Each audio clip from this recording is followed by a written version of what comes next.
Ya sebangsa dengan iblis lah yang mengaku. Hari ini ada yang mengaku dapat wahyu, ada.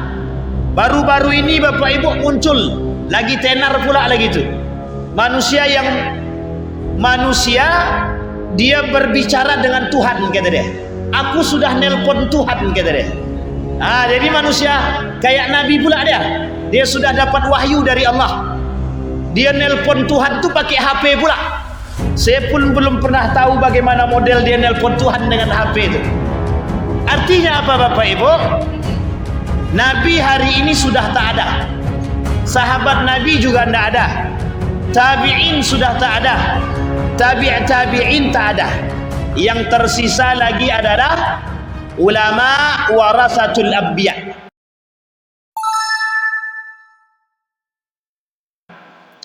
Nabi Muhammad sallallahu alaihi wasallam itu juga manusia dalam ayat yang lain. Qul innama ana basyarum mithlukum yuha, kata Nabi. Hei manusia, dengarin baik-baik. Kata Allah, wahai Muhammad, katakan kepada manusia bahwa engkau itu innama ana basyarum mithlukum yuha. Saya seperti kalian. Manusianya sama seperti kalian. Hanya saja kata Nabi, aku diberikan wahyu. Jadi Nabi Muhammad itu diberikan wahyu. Jadi ketika Nabi diberikan wahyu, itu yang membedakan Nabi dengan manusia yang lain. Ada bapak-bapak di sini yang dapat wahyu. Kalau ada bapak-bapak di sini dapat wahyu, itu bukan Nabi mesti itu. Ya sebangsa dengan iblis lah yang mengaku. Hari ini ada yang mengaku dapat wahyu, ada. Baru-baru ini Bapak Ibu muncul lagi tenar pula lagi itu. Manusia dia berbicara dengan Tuhan, kata dia. Aku sudah nelpon Tuhan, kata dia. Jadi manusia kayak Nabi pula dia. Dia sudah dapat wahyu dari Allah. Dia nelpon Tuhan tuh pakai HP pula. Saya pun belum pernah tahu bagaimana model dia nelpon Tuhan dengan HP itu. Artinya apa Bapak Ibu? Nabi hari ini sudah tak ada. Sahabat Nabi juga tidak ada. Tabi'in sudah tak ada. Tabi'in tak ada. Yang tersisa lagi adalah ulama warasatul anbiya. Para ulama pewaris Nabi. Yang diwariskan oleh mereka kepada para ulama itu, para Nabi mewariskan kepada mereka ilmu. Mereka tidak mewariskan dinar. La yarithu dinaran wala dirham, bal yarithul ilma. Tapi yang diwariskan kepada para ulama oleh para nabi adalah ilmu. Apa tujuan ilmu yang diwariskan oleh para nabi kepada para ulama? Ilmu itu bertujuan untuk membuat manusia itu berakhlak, beradab, berilmu. Jadi kalau ada hari ini manusia tidak berilmu, tidak beradab, dan tidak berakhlak, berarti dia lebih parah daripada, mohon maaf, disebutkan di dalam Al-Quran, lebih parah daripada hewan. Balhum adol, bahkan mereka lebih parah dan lebih menyesatkan. Sampai di sini bisa dimengerti Bapak Ibu? Nah, apa yang ingin kita angkat malam hari ini? Yang ingin kita angkat malam hari ini bagaimana hijrahnya Nabi dari Mekah menuju Madinah, Yasrib. Dari Hijaz sampai ke Yasrib, Madinatul Munawwarah. Bagaimana Nabi mengembangkan karakter, bagaimana Nabi membentuk akhlak-akhlak manusia. Dari yang 3 orang sampai hari ini mengenal yang disebut dengan peradaban Islam. Sampai di sini bisa dimengerti Bapak Ibu? Baik, yang ingin kita angkat kembali adalah bagaimana Nabi menghidupkan peradaban Islam. Sejarah Nabi disebut dengan Sirah Nabawiyah, tertulis dalam kitab yang sangat unik dan lengkap dan bagus. Syekh Safiur Rahman Al-Mubarakfuri dalam kitabnya Sirah Nabawiyah, arti dalam bahasa Arabnya disebut dengan Ar-Rahiq Al-Makhtub.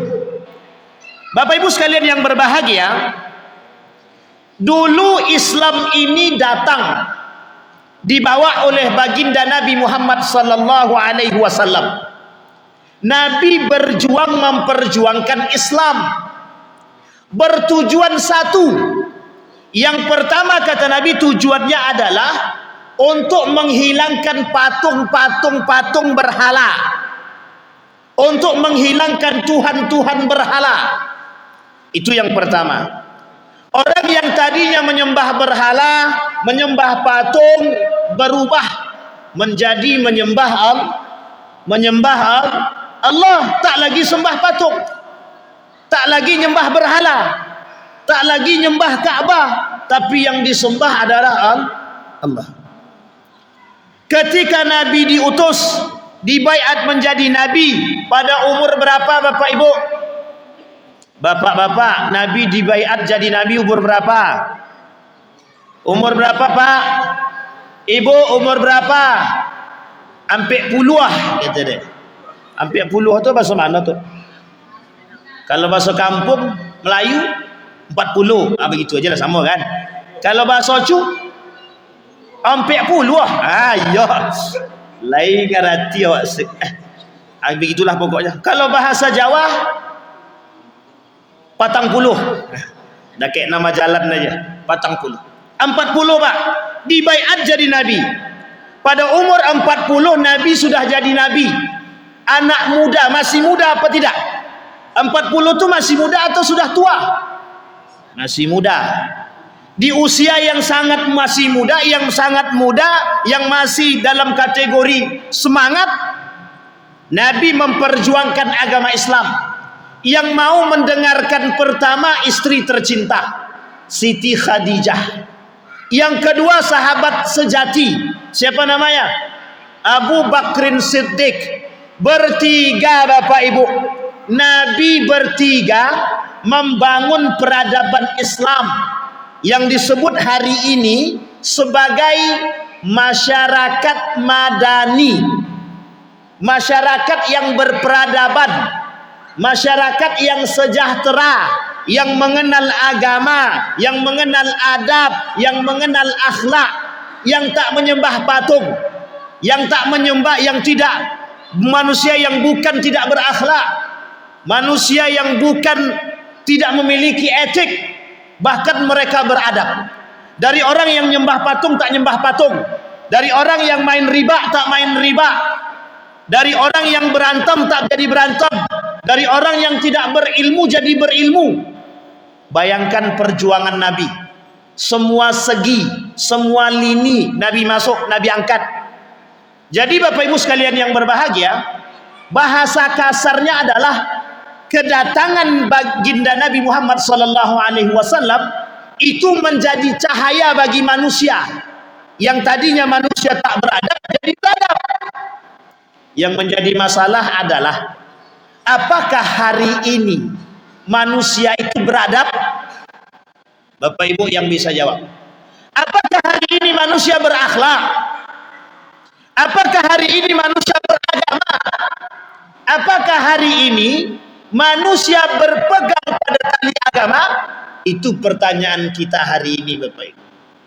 Tanda tanya. Apa maksudnya tanda tanya itu? Ya, tanda pertanyaan. Yang bisa jawab siapa? Kita masing-masing. Kalau saya tanya sama ibu-ibu, oh ibu-ibu, apakah ibu-ibu hari ini beradab? Mesti jawabannya beradab. Apakah hari ini ibu-ibu durhaka sama suami? Susah jawab. Bapak-bapak, apakah bapak-bapak hari ini beragama Islam? Iya. Apakah bapak-bapak hari ini main riba? Bingung jawab. Itu pertanyaan kita hari ini Bapak Ibu. Jadi Bapak Ibu sekalian yang berbahagia, berjuang Nabi mensiarkan Islam itu.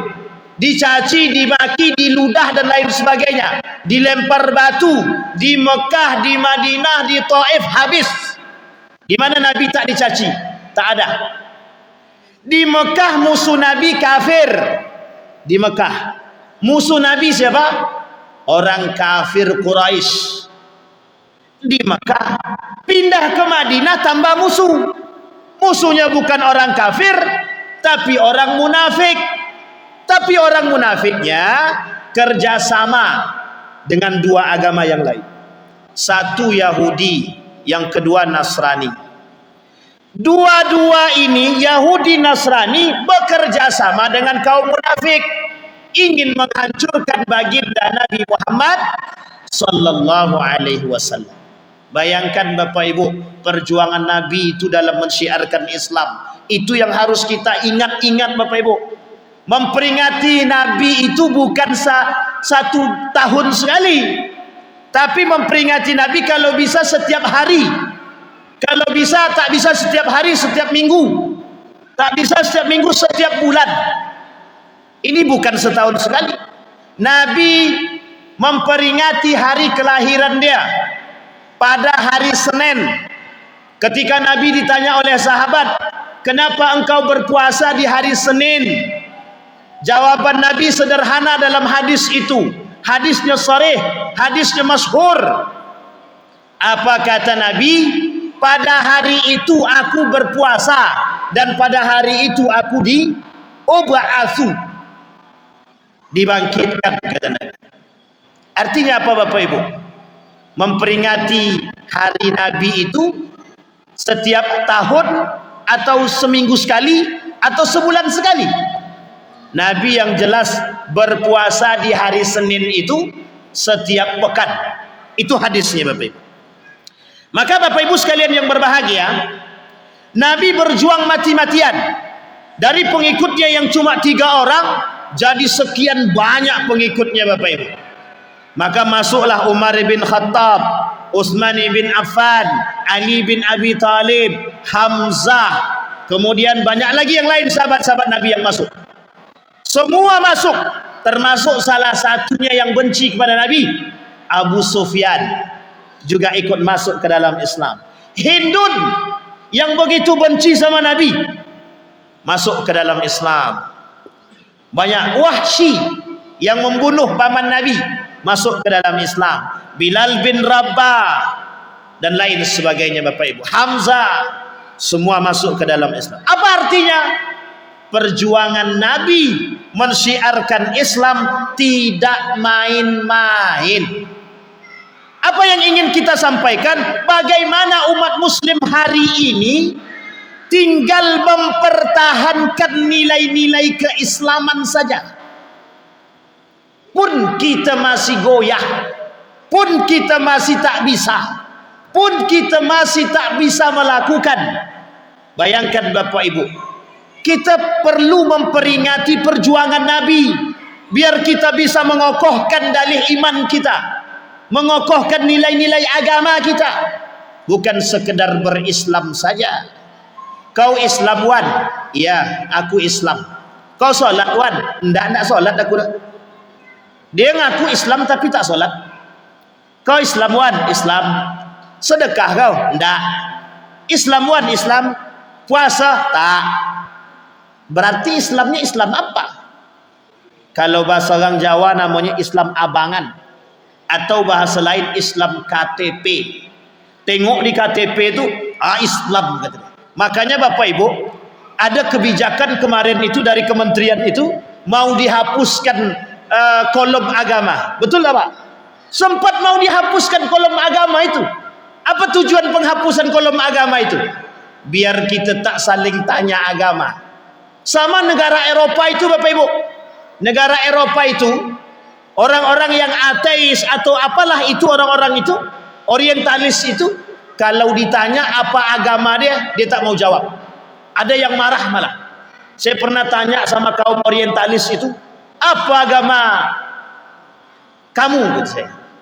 Marah dia Pak, nggak terima dia. Jangan kau tanya-tanya agama, kata dia. Agama itu urusan masing-masing, kata dia. Nah, hari ini Bapak Ibu, orang-orang seperti mereka itu, pemikiran-pemikiran mereka mau dibawa ke negara kita. Kita disuruh mengadopsi pemikiran mereka, mau dihilangkan kolom agama di KTP itu. Untung tak jadi. Coba kalau jadi, apa agama Abang Ardi? Tengok KTP, tak ada, rupanya ateis. Nah, itu bukan Ardi yang ini, Ardi yang lain. Ardi ini bahaya, tersinggung lah ya, bahaya. Sampai di sini paham Bapak Ibu? Berjuang Nabi mempertahankan nilai agama, bahkan taruhannya nyawa. Tapi hari ini ada orang ditanya, kau agamamu apa? Islam. Tak usahlah tanya-tanya agama. Mereka tak pede menyampaikan bahwa diri dia beragama Islam, itu justru tak pede. Ini masalah kita hari ini Pak. Orang tak pede menampilkan agama dia, tak pede menjalankan nilai agama dia, tapi justru dia pede dengan yang lain, yang justru tidak ada dalam syariat Islam, yang justru tidak diajarkan dalam agama. Pede mereka. Tapi ketika ditanya, maka Bapak Ibu sekalian yang berbahagia, saya hari ini agak miris melihat keadaan kita hari ini. Banyak orang yang tak pede dengan nilai-nilai agama. Kenapa kau tak pakai kerudung? Aku belum kuat iman lagi. Nanti kalau ku pakai kerudung, akhlakku kayak setan gimana? Dalihnya cuma itu Pak. Tak mau pakai kerudung karena belum siap. Belum siap hati lagi untuk pakai kerudung. Belum siap mental untuk pakai kerudung. Pertanyaannya adalah sederhana. Mau sampai kapan tunggu siapnya? Kapan kau berangkat umrah? Kapan kau berangkat haji? Belum siap mental lagi. Duit banyak, mobil melimpah, rumah tak terhitung. Berangkat haji tidak, berangkat umrah tidak. Ketika ditanya jawabannya sederhana, aku belum siap mental. Nah, itu Bapak Ibu. Banyak hari ini umat muslim tak pede menampilkan nilai-nilai agama, karena mereka tidak pernah melihat perjuangan Nabi. Mereka tak pernah melihat perjuangan para sahabat. Mereka tak pernah melihat perjuangan para tabi'in. Bagaimana mereka memperjuangkan Islam itu. Sehingga hari ini kata Nabi, kelak di akhir zaman kata Nabi, akan muncul orang-orang yang merusak Islam itu sendiri. Itu Nabi yang bilang Pak. Orang Islam yang merusak Islam itu orang Islam, bukan lagi orang non-muslim atau kafir. Tapi yang merusak siapa? Umat Islam. Apa kata Nabi? Jangan pacaran, jangan berbonceng-bonceng laki-laki batino. Masih coba bonceng lagi. Jangan pergi, jangan duduk berdua laki-laki dan jantan. Kami ini cuma sekedar nongkrong Ustaz. Mau nongkrong kek, mau ngapain kek, tak baik laki-laki dan perempuan berduaan lagi, haram. Nah, ini berat pula nih. Itu nilai Islam, nilai harus kami jaga Ustaz, harus dijaga. Maka Bapak Ibu sekalian yang berbahagia, yang punya anak perempuan dan laki-laki, jaga. Kau mau bawa anakku keluar, berapa umurmu? 25 tahun, dah punya pekerjaan belum? Nah, jangan ditanya itu lagi. Solat 5 waktu dah. Mau bawa anakku keluar? Mau, nikahkan sekarang. Nah, kan enak. Kalau sempat begitu, itu salut pula tu. Siap Pak kata dia. Itu baru tanggung jawab. Ini tak mau bawa kemana anakku? Mau pergi nonton konser Pak? Bawalah. Parah tak begitu kita hari ini? Bapak Ibu sekalian yang berbahagia, mohon maaf. Makanya Bapak Ibu dalam hadis Nabi itu, kelak hari kiamat tidak akan terjadi sampai perzinahan itu nampak di depan mata. Mohon maaf, perzinahan itu seperti binatang. Laki-laki dan perempuan bergandeng tangan. Ternyata bukan belum muhrim lagi, tapi sudah gandeng tangan, berboncengan, dua-duaan, peluk-pelukan, mesra-mesraan. La ilaha illallah. Pertanyaannya kita tanya tuh Pak, dah nikah belum? Jawabannya belum. Kenapa kau tak nikahkan? Belum ada kerjaan. Kalau belum ada kerjaan, belum selesai kuliah, kalau tidak jantan menikahi anak orang, jangan bawa anak orang. Ini buat abang-abang yang laki-laki nih. Dah nikah belum? Kapan mau nikah? Tidak mau. Sempat tak mau dulu cerai, putus asa gitu. Merugilah laki-laki yang tak menikah dan perempuan yang belum menikah. Bentar lagi kiamat, cepat nikah. Baik, kembali pada perjuangan Nabi Bapak Ibu. Begitukah Nabi memperjuangkan nilai agama Islam? Iya. Begitukah Nabi meninggikan kalimat la ilaha illallah? Begitukah Nabi meninggikan kalimat Islam? Iya. Kita hari ini meluluhkan, meruntuhkan nilai-nilai yang sudah dibangun oleh Nabi. Tinggi peradaban Islam pada masa baginda Nabi Muhammad sallallahu alaihi wasallam.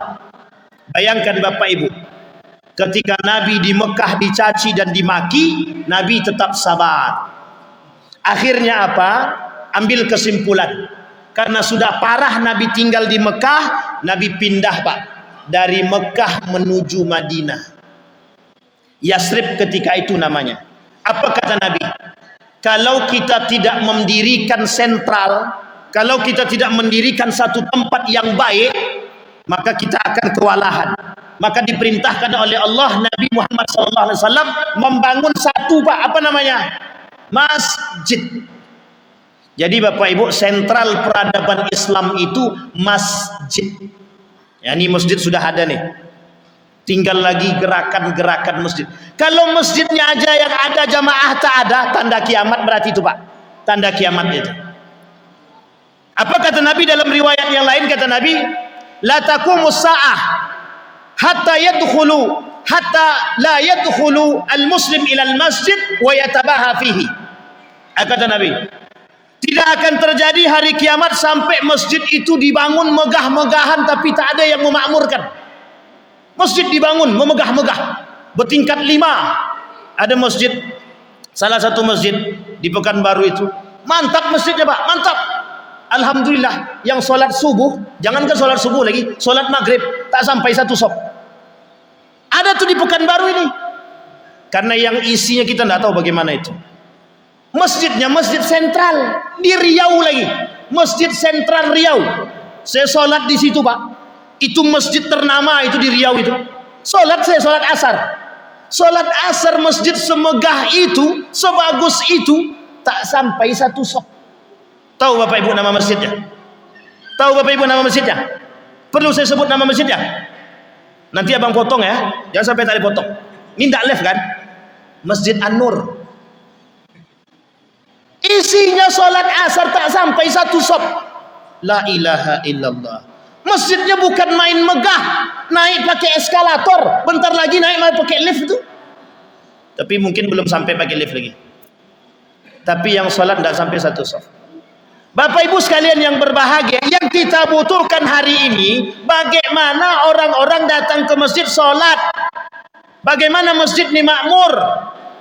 Nabi membangun masjid, semua sentralnya di sana. Pendidikan, ekonomi, kekuatan, persatuan di situ semua. Apa kata Nabi dalam riwayat yang lain? Sawwu sufufakum fa inna taswiyatas sufuf min iqamatis shalah. Dalam riwayat yang lain, min tamamis shalah. Rapatkan shaf. Maka Bapak Ibu, kalau pengen lihat umat muslim bersatu, tengok shafnya. Kalau sopnya jarang-jarang, itu dah tanda-tanda itu Pak. Tanda-tanda itu. Sulit menyatukan umat muslim itu. Ya karena sopnya jarang-jarang. Tidak mau dia merapat. Rapatkanlah sop itu, rapatkan. Nanti diinjaknya kaki aku sakit. Kan cuma itu kadang-kadang alasannya. Nabi kata sawwu sufufakum. Itu bukan tak punya arti. Ada artinya, ada. Bersatu, bersatu.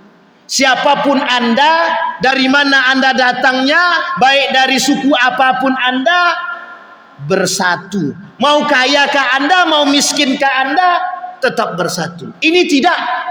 Yang datang bupati disuruh sop paling pertama, padahal masbuk. Bayangkan, rela menunda sholat gara-gara kedatangan wali kota. Bentar, jangan komat dulu. Wali kota mau datang. Sampai wali kota datang, sop paling depan. Digeser pula orang-orang yang sudah di depan. Hei Pak Wali Kota, ini sop bukan punya kalian. Kata Allah, siapapun paling berhak di depan nih, yang bertakwa. Jangan maunya begitu. Dalam masjid tidak ada perbedaan. Mau dia kaya, mau dia miskin, di dalam masjid sama.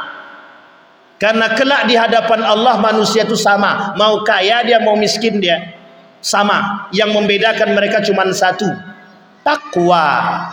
Di sini Pak, siapa yang paling bertakwa? Itu yang bisa membedakan. Nabi berjuang Pak.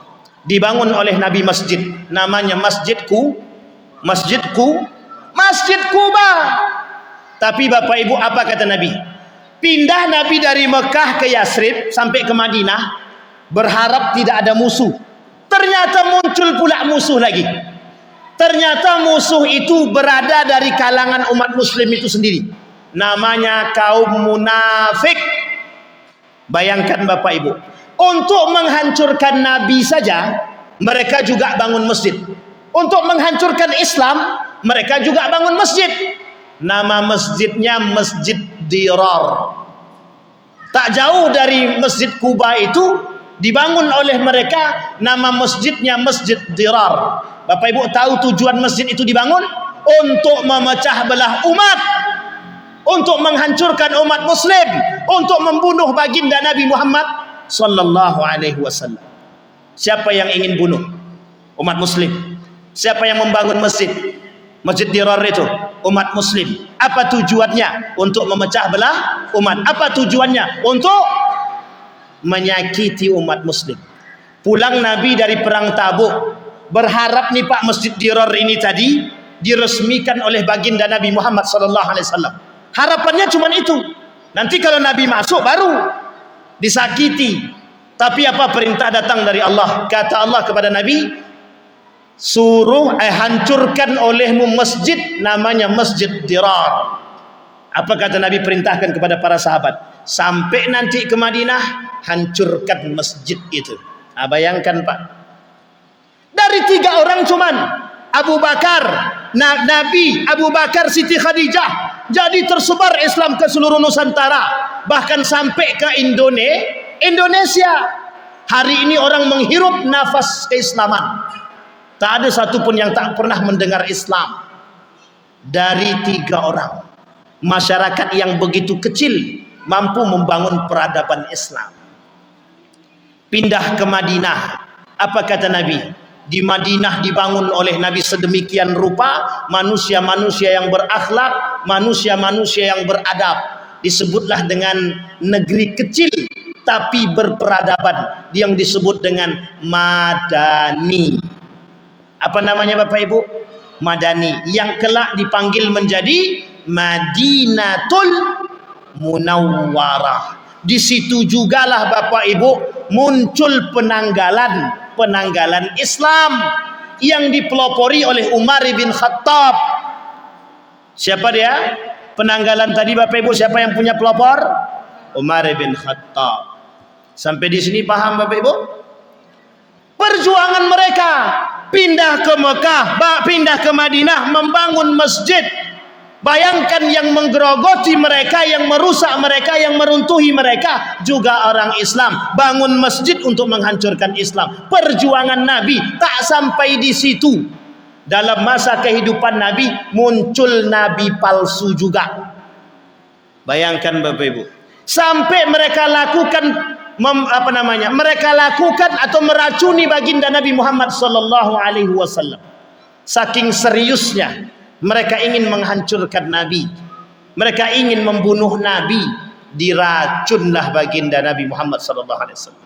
Bapak Ibu sekalian yang berbahagia, yang ingin saya sampaikan kepada kita Bapak Ibu, betapa kuatnya Nabi ingin menjadikan kita ini manusia-manusia yang beradab, manusia-manusia yang berakhlak, manusia-manusia yang beretika, manusia-manusia yang beragama. Karena orang yang beragama, orang yang beradab, orang yang berakhlak, itu justru orang-orang seperti inilah yang bisa meninggikan peradaban. Pintar dia tapi tak berakhlak, tak akan ada peradaban. Sampai di sini paham Bapak Ibu? Maka tak salah banyak orang yang pintar, banyak kali yang pintar Pak Ustaz tapi tak punya akhlak dia. Iya memang ada. Ada orang pintar tapi tak berakhlak, ada apa tidak? Ada orang pintar tapi tak beragama, ada apa tidak?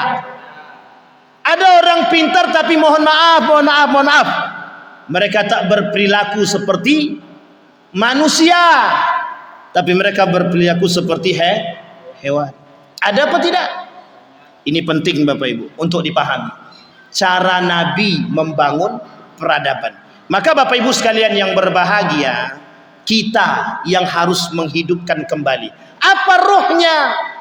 Ruhnya Maulidir Rasul Bagaimana cara Nabi? Perjuangan. Maka kita hari ini Bapak Ibu harus berjuang menghidupkan masjid, menghidupkan peradaban Islam, menghidupkan agama, menghidupkan nilai-nilai agama. Bukan justru kita yang menghilangkan nilai-nilai agama. Masjid kita bangun, tapi kita tak tanggung jawab dengan masjid, Allah marah. Sudah dibangun masjid, tapi mohon maaf, tak ada yang datang ke masjid.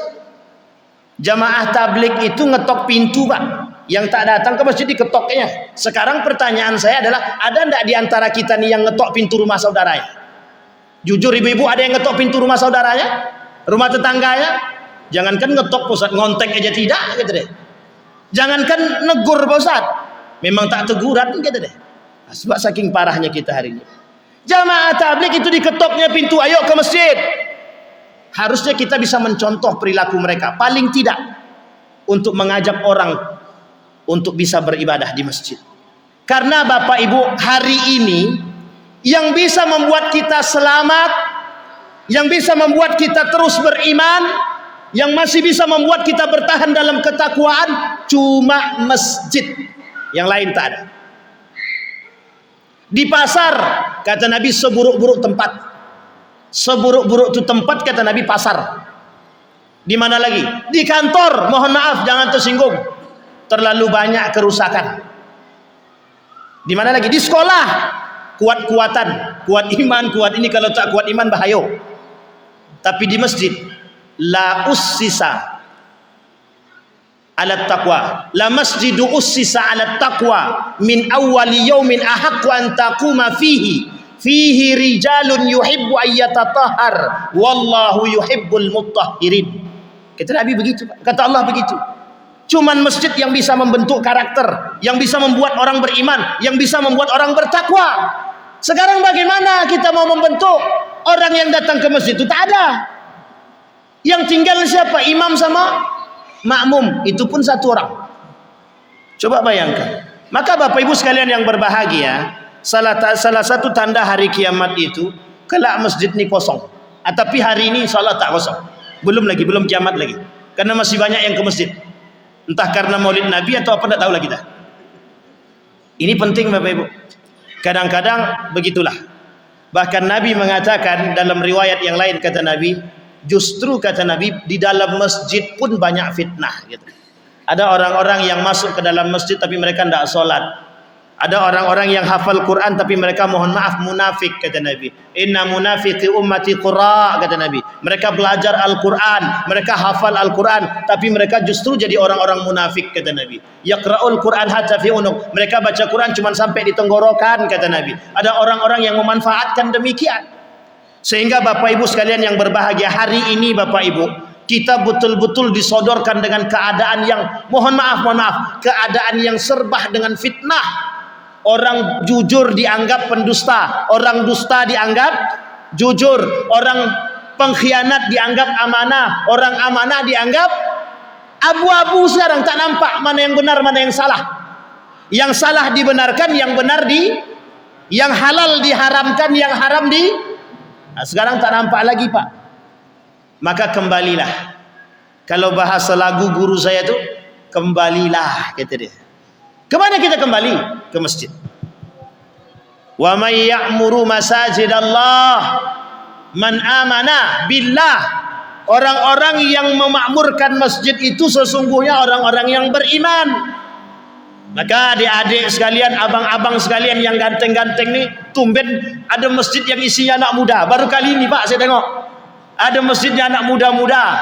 Entah muda entahlah tua, tak tahu nih, mungkin ada juga.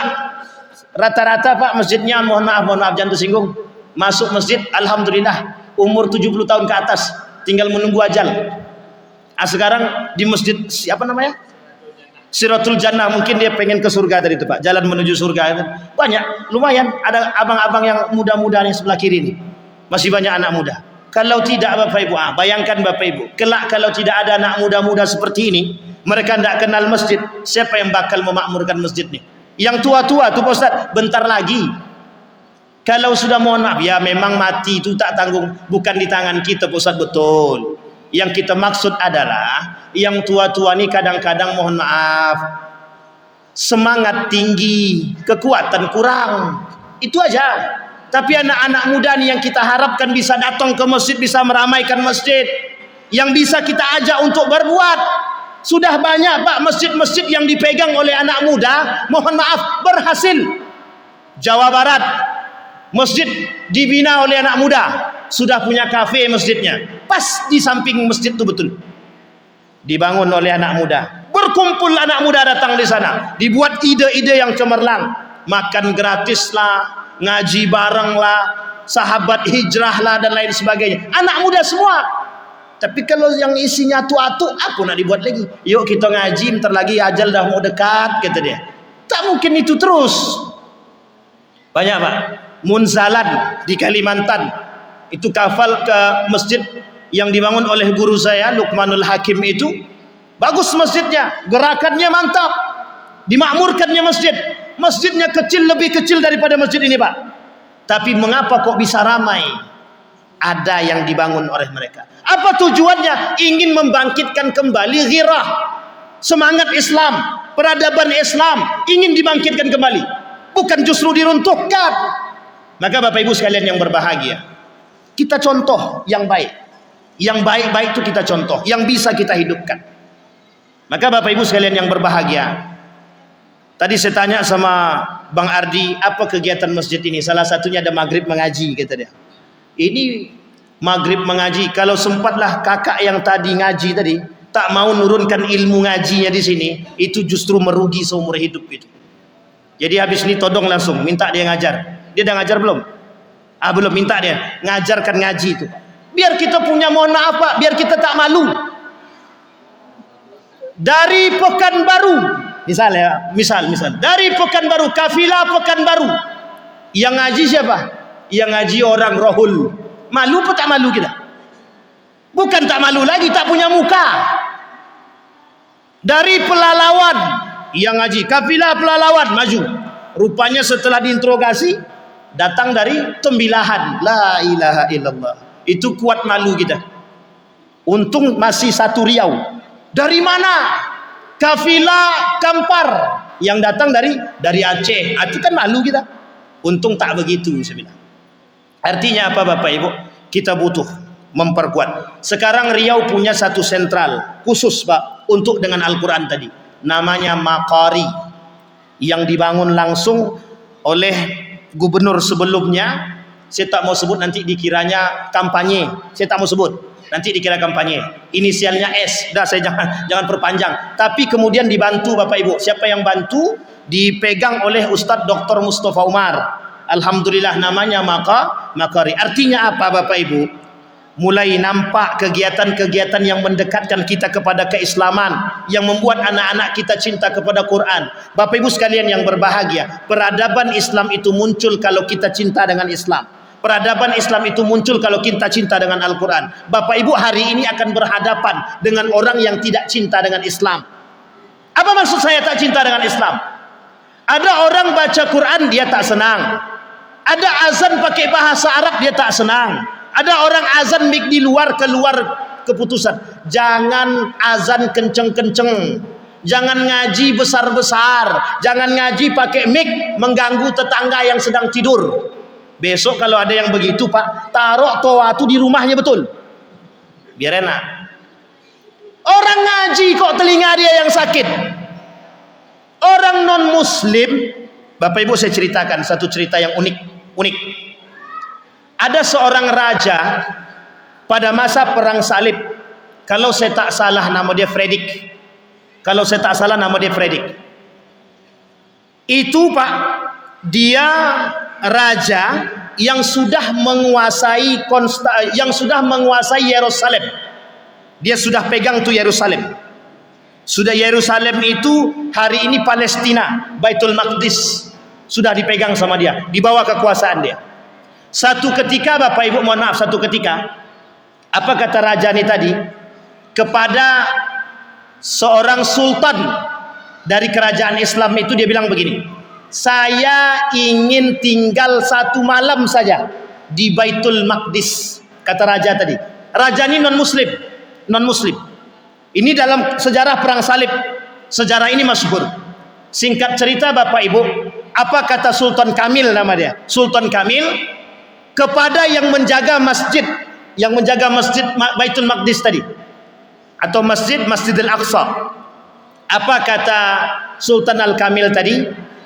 Nanti akan datang raja mau nginap di masjid ini, Masjid Kuba. Kemudian apa kata dia? Untuk itu, kata Sultan Kamil, jangan kalian kumandangkan azan demi menjaga atau demi bertoleransi dengan raja tadi. Ini Bapak Ibu ya, ini ceritanya nyata. Saya tidak mengorek-ngorek yang sudah berlalu, tapi memang begitu keadaan dia. Singkat cerita Bapak Ibu, raja pun datang. Raja tadi datang, nginap tuh di Baitul Maqdis atau di Masjidil Aqsa tadi. Ternyata Bapak Ibu, raja tadi tidak mendengarkan azan. Dipanggil sama raja tadi, "Oi, kok enggak ada yang azan? Kok enggak ada yang ngaji?" Ternyata raja tadi, yang non-muslim tadi, yang Nasrani tadi, itu datang ke masjid itu cuma pengen dengar lantunan azan dan ayat Al-Quran. Mereka tak minta dihilangkan azan, kok umat muslim sendiri yang minta. Paham maksud saya Bapak Ibu? Sehingga kalau ada orang yang sakit, orang muslim sakit telinga dia mendengarkan azan, itu munafik. Munafik. Kok bisa? Sampai di sini paham Bapak Ibu? Kalau ada orang muslim mendengarkan azan terganggu, mendengarkan ngaji terganggu, mohon maaf, terlalu besar kemaksiatan yang dia lakukan sehingga tertutup mata hati dia, Pak. Orang seperti itu yang menghancurkan Islam. Orang-orang seperti mereka yang tidak ingin Islam itu bangkit. Kenapa? Karena bagi mereka Islam itu merusak. Maka Bapak Ibu sekalian yang berbahagia, kita hari ini digerogoti oleh orang-orang seperti itu yang ingin membuat dangkal iman kita, yang ingin mendangkalkan keislaman kita, yang ingin mendangkalkan akidah kita. Jadi biar kita tak cinta dengan Islam. Mereka mungkin tak mau kita masuk ke agama mereka. Mereka mungkin tidak terlalu berharap kita masuk agama mereka. Tapi mereka berharap anak-anak muda itu tak lagi datang ke masjid. Anak-anak muda itu lebih senang nongkrong di warung atau di kafe daripada di masjid. Besok Pak Ketua di masjid nih bagi wifi.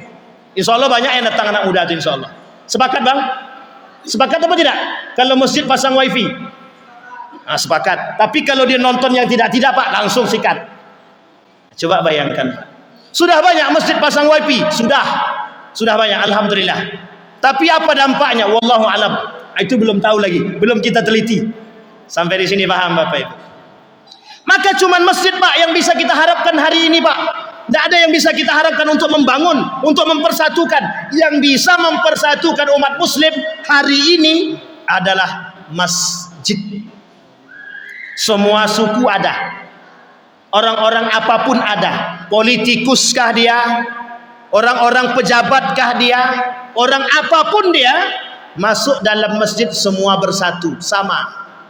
Kulit beda, iman sama. Kulit beda, sama-sama bertakwa. Kulit beda, agama sama. Bayangkan Bapak Ibu, cuman masjid. Maka hari ini Bapak Ibu, kita mengajak kepada kita semua, yuk kita kembali kepada masjid. Yuk anak-anak muda Bang, ajak kawan-kawan yang lain, bangun masjid ini, makmurkan masjid ini apapun caranya. Mau mengajar mengaji ke, mau ngajar hadrah ke, apapun lah terserah. Makmurkan masjid itu. Karena kalau masjid ini sudah tak makmur, maka mohon maaf, bisa kita pandang bahwa Islam itu sudah mulai merosot. Maka peran kita hari ini yang paling penting. Saya ingin katakan kepada Bapak Ibu semua, di dalam Al-Quran itu ada satu ayat, di dalam hadis qudsi ada satu hadis qudsi yang sangat populer sekali. Apa kata Nabi? Qala Nabi sallallahu alaihi wasallam, wa qala Allah Ta'ala, uhibbu thalathan wa hubbi li thalathin asyad. Aku mencintai 3 perkara tetapi kecintaanku terhadap 3 perkara yang lain jauh lebih aku cintai. Aku mencintai orang-orang tua. Uhibbu syekh at-ta'i'. Aku mencintai orang-orang tua yang taat kepadaku, kata Allah. Dia cinta kepada orang-orang tua yang taat. Tetapi kata Allah, wa hubbi lisyabit ta'i asyad.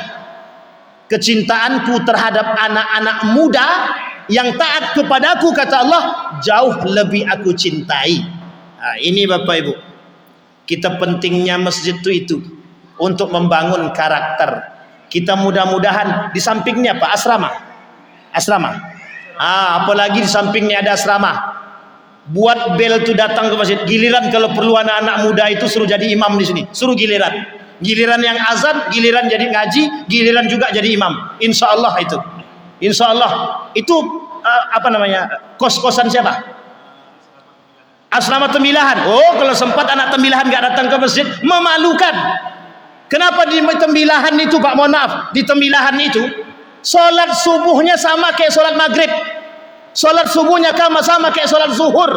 Saking ramainya Pak. Beda masjidnya, jaraknya bersebelahan. Ada musola, ada masjid, jaraknya tidak ada yang jauh. Tapi setiap masjid itu ramai. Mau sholat subuh, mau sholat asar, mau sholat zuhur. Ada yang dari Tembilahan di sini? Mana? Yang dari Tembilahan? Oh, tidak ada yang datang Pak. Mana yang datang? Betul apa salah? Tembilahan mana? Mana? Tembilahan kota. Yang bener lah. Kok wajahnya tak nampak? Betul apa tidak kata-kata saya tadi? Tembilahan kotanya di mana? Emboya. Di Emboya itu ada masjid besar kan? Ente sholat di situ nggak? Entah ya atau tidak. Bayangkan Pak, di Tembilahan itu Pak, di Tembilahan itu Bapak Ibu, itu masjidnya, mencari masjid sunyi itu cuma 2. Mencari masjid sunyi di Tembilahan kota itu cuma 2. Hanya Masjid Muhammadiyah. Selain daripada Masjid Muhammadiyah boleh masuk. Boleh Bapak uji kalimat kata-kata saya nih. Itu softnya itu, sholat subuh itu lebih dari 3 soft. Bahkan musola saja isinya jamaahnya ramai sekali. Dah bayangkan Bapak Ibu. Oh ya, Bang Ardi dari Tembilahan kan? Sampai di sini paham Bapak Ibu. Nah, merujuk kepada ayat yang tadi dibacakan oleh kakak tadi. Laqad kana lakum fi Rasulillah uswatun hasanah. Kemudian diperkuat dengan dalil yang lain. Innama bu'itsu li utammima makarimal akhlaq. Kalaulah kita sudah kembali kepada masjid tadi, kalaulah kita kembali dengan keimanan, kalau kita kembali dengan ketakwaan, mudah bagi kita menciptakan karakter-karakter orang-orang berakhlak. Karena kuncinya cuma 1, kata Zainuddin MZ. Penyakit kita itu 3, kata Zainuddin MZ. Kudis, kurap, kutil. Penyebab pada penyakit ini cuma 1, kuman. Tahu Bapak Ibu kuman? Kudis, kurang disiplin. Kurap, kurang rapi. Kutil, apa kutil Bapak Ibu? Kurang teliti. Kata Zainuddin MZ, penyakitnya cuma 1 penyebabnya, kuman, kurang iman. Masjid yang bisa membuat manusia beriman, masjid yang bisa membuat mereka bertakwa. Maka Bapak Ibu sekalian yang berbahagia, kenapa, mohon maaf, kita singgung sedikit. Kenapa para calon-calon itu, baik pilkada, pilpres atau pileg, semuanya bakal datang ke masjid? Ngapain? Ngapain Bapak Ibu mereka datang ke masjid? Sholat. Oh bukan, belum tentu lagi. Ya kita berharapnya mereka sholat. Tapi mengapa mereka datang ke masjid? Karena mereka tahu yang bisa membangun itu masjid, yang bisa menyatukan itu masjid, yang bisa mencari suara juga dari masjid. Yang dihisap adalah, yang mereka cari adalah suara. Datang ke masjid. Bayangkan Bapak Ibu, sampai urusan politik pun mereka langsung masuk ke dalam masjid. Kata Ibnu Khaldun itu dalam kitab, dalam bukunya beliau itu, ada setidaknya 10 tanda yang bisa meruntuhkan umat muslim itu. Satu diantaranya adalah urusan politik gitu. Nah, jadi itu sudah terbukti apa yang dikatakan oleh Ibnu Khaldun tadi. Tapi kalau semuanya itu disatukan dengan masjid, itu bisa. Kata beliau disatukan dengan masjid bisa. Apa itu? Ketika mereka diajak bersama ke masjid, diajak untuk membentuk karakter, iman dan takwa, insya Allah bisa bersatu. Maka Bapak Ibu sekalian yang berbahagia, terakhir sebelum saya tutup Bapak Ibu, ada satu hadis Nabi yang sangat populer, dan hadis ini saya sampaikan dimanapun saya ceramah, saya sampaikan karena ini penting. Kata Nabi, kelak di akhir zaman itu umat muslim itu seperti makanan yang digerogoti oleh musuh-musuh yang ingin memakan mereka. Jadi kita ini Bapak Ibu umat muslim ini itu digerogoti oleh siapa? Bangsa-bangsa yang tak suka dengan kita, akan memakan kita. Kemudian sahabat Nabi bertanya terkait hadis ini. Kata Nabi, kata sahabat, apakah kita ketika itu umat muslimnya ketika itu sedikit? Kata Nabi, tidak. Kalian banyak, kata Nabi. Kemudian disampaikan oleh Nabi, bal antum kathir, tidak, kalian banyak. Kalian seperti kagusa'is sail, kalian seperti buih di lautan saking banyaknya. Walakinnakum da'if, tapi kalian lemah, kata Nabi. Kenapa kok lemah, kata Nabi? Kata sahabat, kenapa kok lemah? Karena mereka umat muslim ketika itu terjangkit satu penyakit. Nama penyakitnya wahan. Apa penyakit wahan itu? Hubbud dunia wa karahiyatul maut, cinta dunia dan benci dengan kematian. Sekarang Bapak Ibu tanya sama anak-anak muda itu, kira-kira kalau tidak ada internet stres tak otak itu? Tidak ada internet. Saya tanya adik-adik yang belakang itu, kalau tidak ada internet stres tidak? Jujur. Tuh stres, angguk deh Pak. Coba lihat abang-abang yang laki-laki nih, kalau tidak ada internet kira-kira bisa tidak main game online? Main judi online, tidak bisa kan? Stres tidak kalau tidak ada internet? Oh, tidak stres. Ini laki-laki beriman nih Pak, insya Allah. Mudah-mudahan. Coba bayangkan, Bapak Ibu sekalian yang berbahagia. Saya ambil satu contoh yang lain. Ada orang kaya yang cinta terhadap dunia, harta melimpah. Kira-kira. Kalau di ATM-nya tidak ada duit, kira-kira frustasi tidak dia? Pusing tidak dia kalau tak ada di ATM-nya itu tidak ada duit? Kalang kabut Pak, kalang kabut. Rela mereka pinjam duit kepada orang lain karena saking inginnya memiliki uang. Makan Bapak Ibu lihat hari ini, demi uang segala pun bisa nyawa pun bisa melayang demi uang.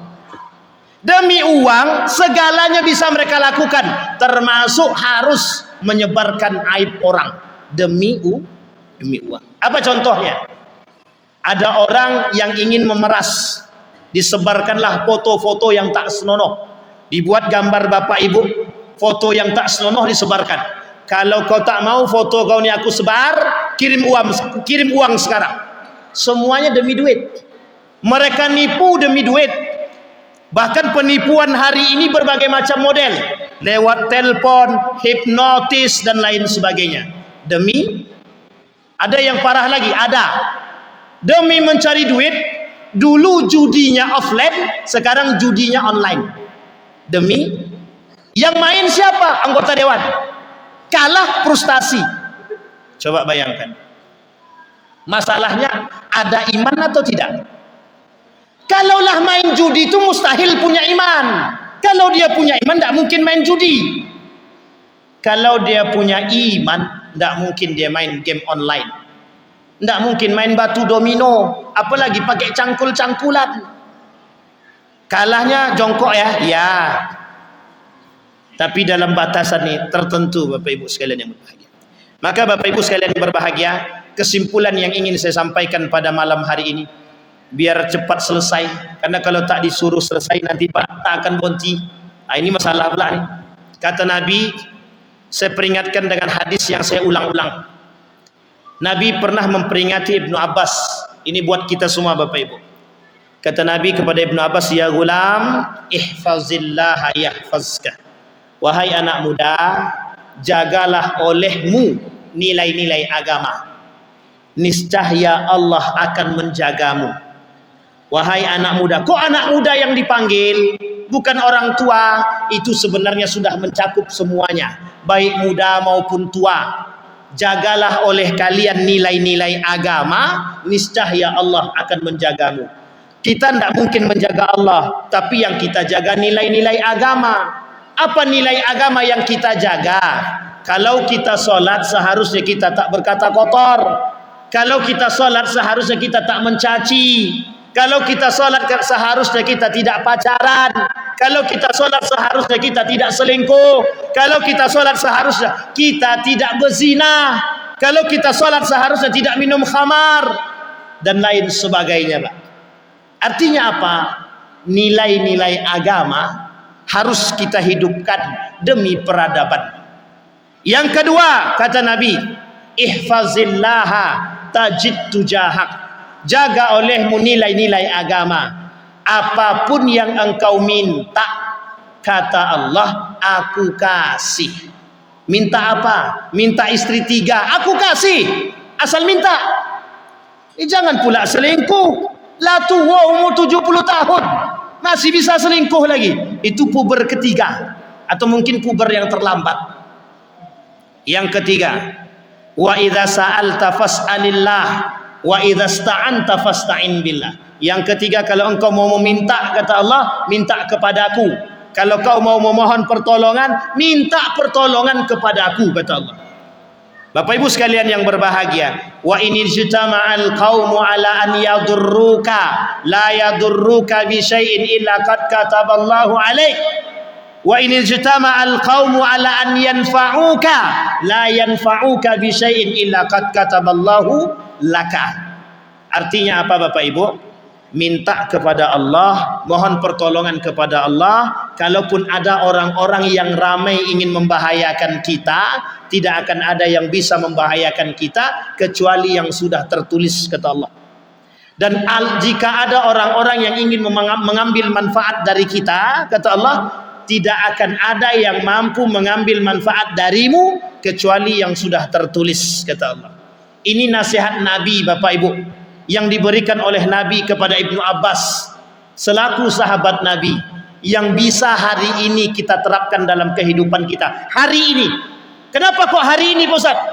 Karena hari ini kita sedang berhadapan dengan fitnah-fitnah, baik itu fitnah akhir zaman dan fitnah-fitnah kehidupan yang lain. Kita butuh kejujuran, kita butuh keimanan. Wa tazawwadu fa inna khairaz zadid taqwa. Yang selamat kelak, kata Allah, hanya orang-orang yang bertakwa. Yang selamat di akhir zaman, yang selamat dari fitnah, hanya orang-orang yang bertakwa, yang cerdas dengan keimanan. Kalau cuma cerdas doang banyak, yang cerdas beriman itu yang sedikit. Yang cerdas itu banyak, yang cerdas berakhlak itu sedikit. Yang cerdas itu banyak, tapi yang cerdas, yang jujur, yang berakhlak, beretika itu sedikit.